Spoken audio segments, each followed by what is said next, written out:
Hi friends. திரு விஜய் அவர்களோட வளர்ச்சி ஒரு அபாரமான ஒரு வளர்ச்சி. அது வேற எங்கேயோ போய்கிட்டு இருக்கு. விஜய்க்கு என்ன மாதிரியான ஒரு பெரிய வரவேற்பு ஏற்பட்டிருக்கு. அதன் மூலமாக இப்போ காங்கிரஸ் ஸ்ட்ரெயிட்டாகவே காங்கிரஸை ஒரு அலைன்ஸை பற்றி பேசுகிறாங்க. திமுக கூடனா அவங்க டிமாண்ட் பண்ணுறாங்க. என்னத்துக்காக டிமாண்ட் பண்ணுறாங்கன்னா, நாங்கள் தமிழக வெற்றி கழகத்தோடு போயிடுவோன்றாங்க. அதுக்காக டிஎம்கேவும் 25க்கு பதிலாக 28+1.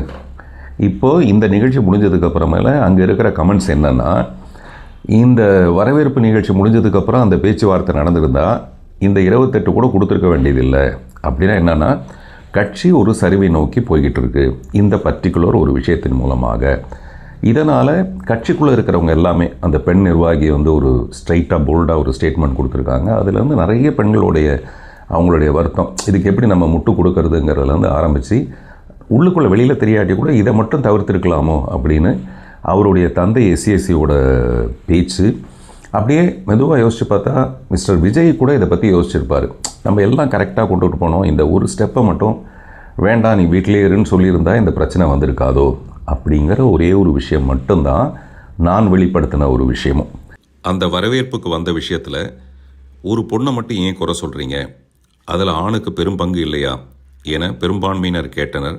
இதன் ஒரு பகுதியை மட்டுமே பார்த்ததால். சரியோ தவறோ அதில் ஆணின் பங்கும் சரிசமமே. எனக்கு மிஸ்டர் விஜய் யார்? அவருடைய உயரத்தில் வேறு யாருமே இல்லைன்னு சொல்லக்கூடிய ஒரு நடிகர். அந்த சிம்மாசனத்தையும் அந்த கிரீடத்தையும் ஒதுக்கிட்டு வேண்டான்னு கீழே இறங்கி மக்களுக்கு நல்லது செய்கிறேன்னு சொல்கிற ஒருத்தரை நம்ம ஏன் சார் வரவேற்கக்கூடாது?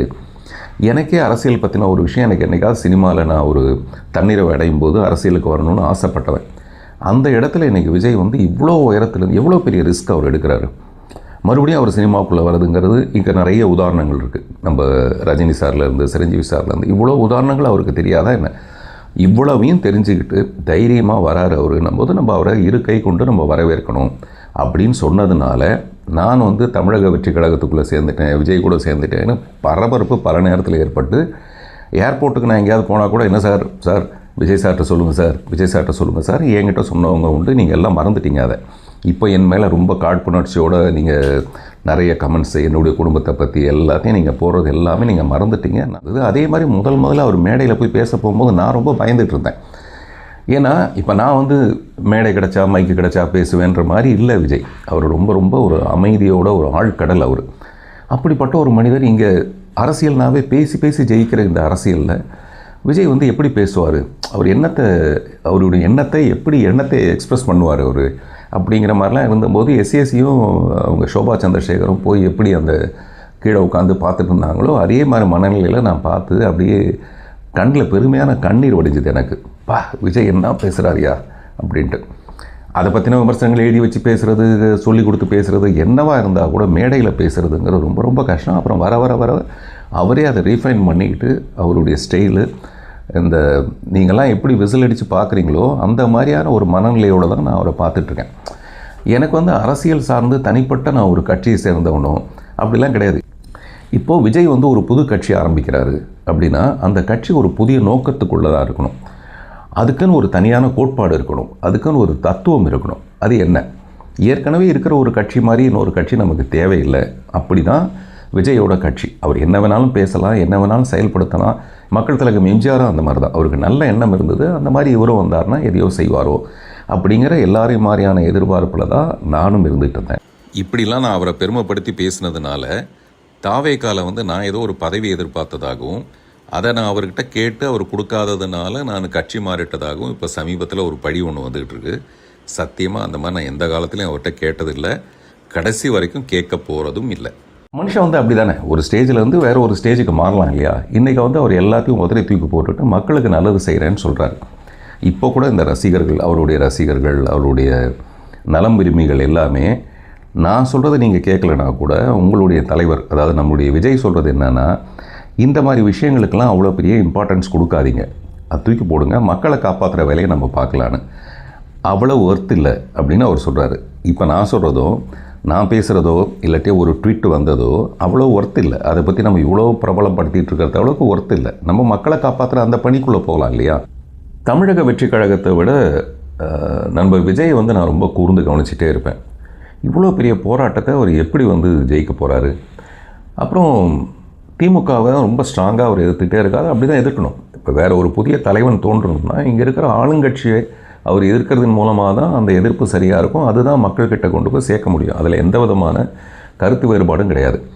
ஆனால் சிறுக சிறுக திடீர்னு ஒரு நாளைக்கு பார்த்தீங்கன்னா அதிமுகலேருந்து ஒரு 2 பேர் வந்து இங்கே சேர்றது ஒரு பெரிய கொண்டாட்டமாக கொண்டாடப்படும் போது எனக்கு பயங்கர ஷாக் ஆகிடுது. ஐயோ, நம்ம நினச்ச மாதிரி இல்லையே, இது வந்து அதிமுகவுக்கு ஒரு மாற்று கட்சி மாதிரி வருமா, திமுகவுக்கு இன்னொரு மாற்றாக இது மாறுமா அப்படிங்கிறது, இதெல்லாம் ஒரு பக்கம் இருந்துகிட்டே இருக்க. இப்போது கொள்கை எதிரியாக அவர் சொன்ன பிஜேபியோட மறுபடியும் கூட்டு சேர்க்கணுங்கிற மாதிரி ஒரு பிரச்சனை இந்த வரவேற்பு நிகழ்ச்சிக்கு அப்புறமேல தமிழக வெற்றி கழகத்துக்கு ஏற்பட்டிருக்க ஒரு சின்ன பாதிப்பை சரி செய்கிறதுக்காக என்டிஏ கூட்டணியோட அவர் இணைய வேண்டிய ஒரு கட்டாயத்துக்கு வரப்போகிறாரு அப்படின்னு கேட்கும்போது எனக்கு அது ரொம்ப ஷாக்கிங். அப்போ வந்து கொள்கை எதிரின்னு சொன்னது எல்லாமே மாறி போயிடுமா? அரசியலில் எல்லாருமே இப்படி தான் மாற வேண்டிய ஒரு கட்டாயம் ஏற்படுமா? கூட்டணியாக தான் ஜெயிக்கணுன்ற விஷயத்தை பற்றி எனக்கு ஒரு சரியான அபிப்பிராயம் இல்லை. இப்போ கூட்டணியே வேண்டான்னு சொல்கிற சீமான் இங்கே இருக்கார். ஒவ்வொருத்தருக்கும் ஒரு விதமான கொள்கை இங்கே இருக்குது. எது எப்படியோ யார் வெல்வார்கள்ன்ற ஒரு ஆர்வத்துக்குள்ளே நான் போக தயாராக இல்லை. யார் வேணால் எப்படி வேணாலும் கூட்டணி அமைக்கட்டும். மக்கள் தான் சரியான ஒரு தீர்ப்பு கொடுக்க போகிறாங்க. சென்ட்ரலில் என்ன தான் யார் தான் ஆட்சி பண்ணாலும் அதோட அலையன்ஸ் வந்து ரிலையன்ஸோடு தான் இருக்கிற மாதிரி இங்கே யார் வெற்றி பெற்றாலும் தோக்கிறது தமிழாக இருக்கக்கூடாது. தமிழ் மேலே ஒரு சின்ன சிராய்ப்பு கூட படக்கூடாதுங்கிறது மட்டும்தான் என்னுடைய தனிப்பட்ட ஒரு கவனம். இப்போ சமீபத்தில் அதே மேடையில் கலாட்டா மேடையில் நான் சொல்லும்போது பிரியக்கூடாதது நம்முடைய குழந்தைகளும் நம்மிடம் உள்ள குழந்தைத்தனமும் அப்படின்னு சொன்னேன். குழந்தைங்க பிரியக்கூடாதுங்கிறது அது எல்லா அப்பா அம்மாவுடைய ஒரு விருப்பம். நம்மிடம் உள்ள குழந்தைத்தனம் கூட பிரியக்கூடாது. ஏன்னா அதை வச்சுக்கிட்டு தான் அந்த வாழ்க்கை எவ்வளோ சுவாரஸ்யமானது. மழையை ரசிக்க முடியுதா, பலூனை உடைக்க முடியுதா, கவிதை எழுத முடியுதா, இவ்வளோ பிரச்சனைக்கு அப்புறமேலையும் நான் பாருங்கள், என்கிட்ட ஒரு இன்னசென்ஸ் தான். இப்படி ஒரு 2 கேமரா வச்சுக்கிட்டு இதெல்லாம் சொல்கிறதுக்கு பின்னாடி மற்றவங்க சொல்கிற மாதிரி இது ஒரு முட்டாள்தனமாக கூட இருக்கலாம். ஆனால் நான் நினைக்கிறது அதில் ஒரு இன்னசென்ஸ் இருக்குது. இன்னசென்ஸ் இருந்தால் தான் இந்த வாழ்க்கை ரொம்ப சுவாரஸ்யமாக இருக்கும் அப்படின்னு நான் நினைக்கிறேன். எது எப்படி இருந்தாலும் எல்லா பிரச்சனையும் ஒரு முடிவுக்கு வந்தே தீரணும். அதுக்கு என் பேச்சு ஒரு முடிவுக்கு வரணும். இந்த பேச்சு எங்கே துவங்கிச்சின்னா, எதுக்குமே பதில் சொல்லாத ஒருத்தவங்க வந்து என்னுடைய பேச்சுக்கு பதில் சொன்னதுனால நான் ஒரு பெரிய நீண்ட பதிலை சொல்ல வேண்டியதாகிடுச்சு. மற்றபடி ஐயா நல்லக்கண்ணு அவருடைய மறைவுக்கு போயிருக்கும்போது, அவருடைய உடல் தானம் பண்ணியிருக்கும்போது நானும் சொன்னேன், நானும் உடல் தானம் பண்ணியிருக்கேன் ரொம்ப வருஷத்துக்கு முன்னாடி. நானும் என்னுடைய மனைவியுமே உடல் தானம் பண்ணியிருக்கோம். வேறு யாரெல்லாம் பண்ணியிருக்காங்கன்னு சொல்லும்போது த்ரிஷா அவர்களுடைய பேரை சொன்னாங்க. அப்போ எனக்கு ரொம்ப மகிழ்ச்சியாக இருந்தது. த்ரிஷாவை நான் பாராட்டணும்னு நினச்சேன். இந்த நேரத்தில் இவ்வளவு கசப்பான விஷயங்களுக்கு அப்புறமேலேயும் ஒரு திரைப்பட நட்சத்திரம் எல்லாத்தையும் மீறி தன்னுடைய உடல் தானம் பண்ணுறதுக்காக முன் வந்திருக்கிற த்ரிஷாவுக்கு என்னுடைய மனப்பூர்வமான வாழ்த்துக்களும் பாராட்டுக்களும். இப்படி தான் நான் நினைக்கிறது. ஒவ்வொரு பெண்ணுமே ஒரு பெண்ணுக்குமே ஒரு சிறப்பு ஒன்று இருக்குது. நம்மளுடைய வாழ்க்கையிலேருந்து நம்மளே கற்றுக்கிற ஒரு பாடம். அப்படி என்னுடைய தவறுகளும் அந்த மாதிரி தான். ஒரு தவறுலேருந்து தான் கற்றுக்கணும். சமீபத்தில் ராஜா சார் வந்து ஒரு மேடை கச்சேரியில் எல்லோரும் கரெக்டாக பர்ஃபார்ம் பண்ணிட்டாங்க, அவர் மட்டும் பாடுறது 2 வரியை விட்டுட்டார். அப்புறம் அவர் சொல்கிறாரு, இந்த மேடையில் தப்பு செய்கிறதும் வாழ்க்கையில் தப்பு செய்கிறதும் ஒரே மாதிரி தான். அதை ரீவைண்ட் பண்ணவே முடியாது. இப்போது சாங் ரெக்கார்டிங் அப்போ நம்ம ரிவைண்ட் பண்ணிடலாம், ரிவைண்ட் பண்ணி மறுபடியும் அந்த தவறெல்லாம் சரி பண்ணிக்கலாம். பட் ஒரு மேடை கச்சேரியில் ஒரு தப்பு நடந்து போச்சுன்னா அது சரி பண்ண முடியாது. வாழ்க்கையில் அந்த மாதிரி தான். அந்த தப்பை சரி பண்ண முடியாது.